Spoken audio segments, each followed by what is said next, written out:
પૂજ્ય હરિચરણ દાસજી બાપુના આજે અંતિમ સંસ્કાર ગઈકાલે સવારે 4 વાગે તેઓએ અંતિમ શ્વાસ લીધા હતા। ગોરાશ્રમ ખાતે લવાશે પૂજ્ય બાપુનો પાર્થિવ દેહ।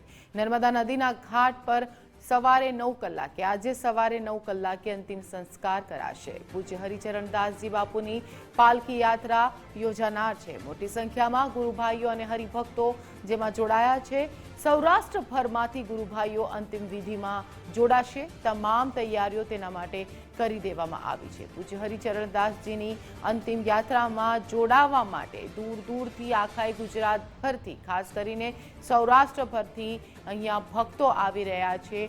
ગોરા આશ્રમ ખાતે તેમના પાર્થિવ દેહને લાવવામાં આવશે। સવારે 9 કલાકે એટલે 2 કલાક બાદ તેમના પાર્થિવ દેહની અંતિમ સંસ્કાર વિધિનું આયોજન કરાયું છે। અંતિમ સંસ્કાર વિધિ કરવામાં આવશે। નર્મદા નદીના ઘાટ પર 9 કલાકે તેમના અંતિમ સંસ્કાર થશે। પૂજ્ય હરિચરણ દાસજી બાપુની પાલખી યાત્રા પણ નીકળશે, જેમાં સૌરાષ્ટ્રભર ગુજરાતભરમાંથી જે ભક્તો છે, અનુયાયીઓ છે, તેમના તેઓ જોડાશે। સૌરાષ્ટ્રભરમાંથી ગુરુભાઈઓ અંતિમ વિધિમાં જોડાવા માટે પહોંચવા લાગ્યા છે ગોરા આશ્રમ ખાતે અને ભીડ આપ અત્યારથી જ જોઈ શકો છો। સવારે વહેલી સવારથી જ અહીંયા ગુરુભાઈઓનો જે ઘોડાપુર છે તે આવી પહોંચ્યો છે। મોટી સંખ્યામાં ભક્તો અનુયાયીઓ અહીંયા પહોંચી ગયા છે। પૂજ્ય હરિચરણ દાસજી મહારાજની જે અંતિમ યાત્રા થશે અને જે પાલખી યાત્રા નીકળશે તેનામાં જોડાવા માટે સૌરાષ્ટ્ર અને ગુજરાતભરમાંથી ભક્તો અનુયાયીઓ અહીંયા પહોંચવા લાગ્યા છે। સવારથી જ વહેલી સવારથી જ અહીંયા ગોરા આશ્રમ ખાતે ભક્તો આવી રહ્યા છે અને બંદોબસ્ત પણ અહીંયા કરવામાં આવ્યા છે। તમામ પાલખી તૈયાર કરવામાં આવી રહી છે અને પોલીસ બંદોબસ્ત પણ અહીંયા કરવામાં આવી રહ્યા છે। તમામ તૈયારીઓ શરૂ કરી દેવામાં આવી છે। સવારે 9 કલાકે જે તેમના અંતિમ સંસ્કાર યોજાશે તો આ પાલખી યાત્રા જે આપ જોઈ રહ્યા છો તેમાં જોડાઈ રહ્યા છે ગુરુ ભક્તો। વહેલી સવારથી જ ગોરા આશ્રમ ખાતે લઈ જવામાં આવી રહ્યા છે। પૂજ્ય હરિચરણ દાસ બાપુજીના પાર્થિવ દેહને લઈ જવામાં આવી રહ્યો છે અને ત્યાં સવારે 9 કલાકે નર્મદા નદીના ઘાટ પર તેમના અંતિમ સંસ્કાર થશે। ગોરા આશ્રમમાં બાપુ પ્રત્યે શ્રદ્ધાનું જે મુખ્ય કેન્દ્ર છે અને તેઓનું સંચાલન પણ બાપુ કરતા હતા। જો કે આદિવાસી બાળકોના ઉત્થાન માટે તેઓ સેવા કાર્ય અહીંયા કરતા હતા।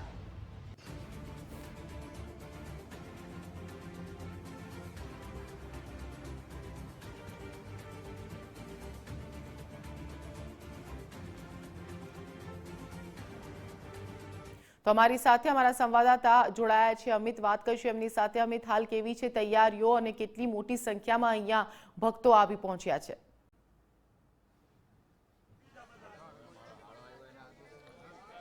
જો બાપુના અનુયાયીઓ અને ભક્તોની સંખ્યા ખૂબ મોટી છે। હું જે જગ્યાએ ઊભો છું એ ગોરા આશ્રમનો નર્મદા નદીનો ઘાટ છે। આ પવિત્ર નર્મદા નદીના ઘાટ પર બાપુના અંતિમ સંસ્કાર કરવામાં આવશે। હું કેમેરામેન વિજયને કહીશ કે એ દ્રશ્યો બતાવે કે જ્યાં બાપુના અંતિમ સંસ્કાર કરવામાં આવશે। સ્થળ બનાવવામાં આવી રહ્યું છે। ત્યાં હિન્દુ જે શાસ્ત્રોક્ત વિધિ છે તે મુજબ અંતિમ સંસ્કાર કરવામાં આવશે। છાણાનું લીપણ તે પહેલાં કરવામાં આવી રહ્યું છે। અહીંયા લાકડા પણ લાવીને મૂકવામાં આવ્યા છે।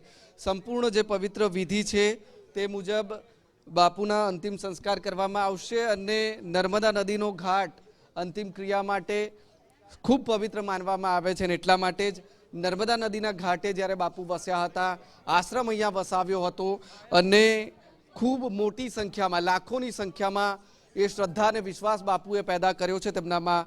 એ તમામ જે અનુયાયીઓ ભક્તો છે એ બાપુના અંતિમ દર્શન માટે અહીંયા પહોંચ્યા છે। ખૂબ મોટી સંખ્યા છે। એ સૌરાષ્ટ્ર હોય, મહારાષ્ટ્ર હોય, મધ્યપ્રદેશ હોય, ઉત્તરાખંડ હોય કે સાઉથ ઇન્ડિયા હોય, તમામ સ્થળોથી બાપુના અંતિમ દર્શન માટે ભક્તો પહોંચી રહ્યા છે। તમામ જે ભક્તો છે દિલમાં તેમના દુઃખ છે, કારણ કે તેઓ ભગવાન માનતા હતા બાપુને અને હવે તેમની વચ્ચે નથી રહ્યા બાપુ। ત્યારે જે પણ ભક્તો અને સંતો અનુયાયીઓ છે તે પણ ખૂબ મોટી સંખ્યામાં અહીંયા ઉમટી રહ્યા છે। જી જી, તેમની સાથે વાત કરીશું। આપ जी आप बताइए बापू के व्यक्तित्व के बारे में बताइए। महाराज श्री साधु समाज में रामानंद संप्रदाय श्री संप्रदाय है, उस संप्रदाय में दीक्षित हुए थे और एक श्रेष्ठ महापुरुष परम पूज्य परमहंस रणछोड़ दास जी महाराज के शिष्य थे और उन्होंने प्रारंभिक उनकी दीक्षा काशी में हुई थी दशाश्वमेध घाट पर, और उसके बाद अयोध्या प्रयाग होते हुए चित्रकूट पहुँचे थे। गुरुदेव के सानिध्य में रहकर उन्होंने साधना आराधना किया।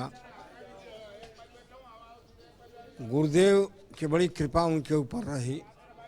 उन्होंने उनको गोंडल श्री राम जी मंदिर गोंडल जब श्री जानकी दास जी महाराज का था, उन्होंने गुरुदेव को सौंपा, तो गुरुदेव और मौनी जी ने महाराज को राम जी मंदिर गोंडल के महंत बनाया। तब से लगातार महाराज श्री 70 वर्षों तक गोंडल राम जी मंदिर की सेवा करते रहे।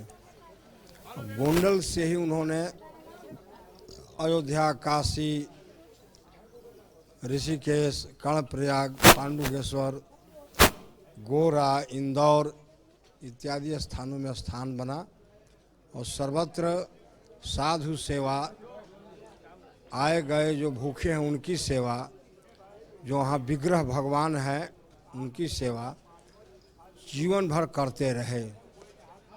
इसके बाद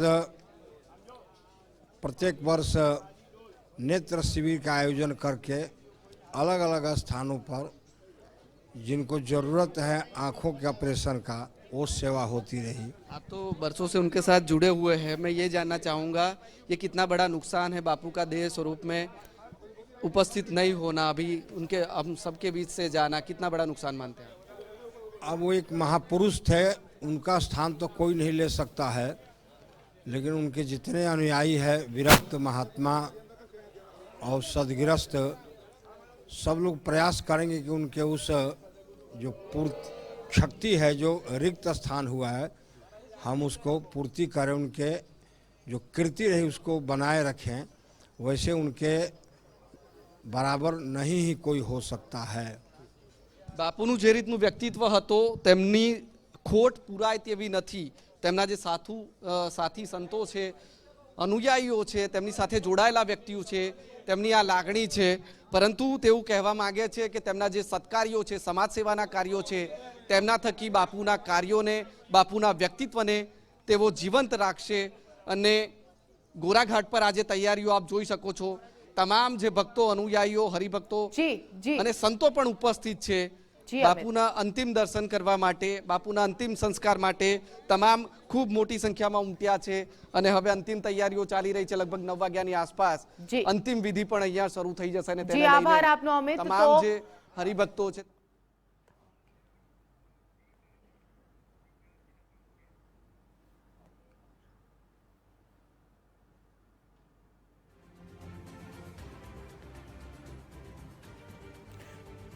તો પૂજ્ય હરિચરણદાસ બાપુજીના જે અંતિમ સંસ્કારની તૈયારીઓ ચાલી રહી છે, છાણું લીપણ ચાલી રહી છે, હિન્દુ શાસ્ત્રોક્ત વિધિ અનુસાર જે તૈયારીઓ કરવામાં આવતી હોય છે એ તૈયારીઓ હાલ કરવામાં આવી રહી છે।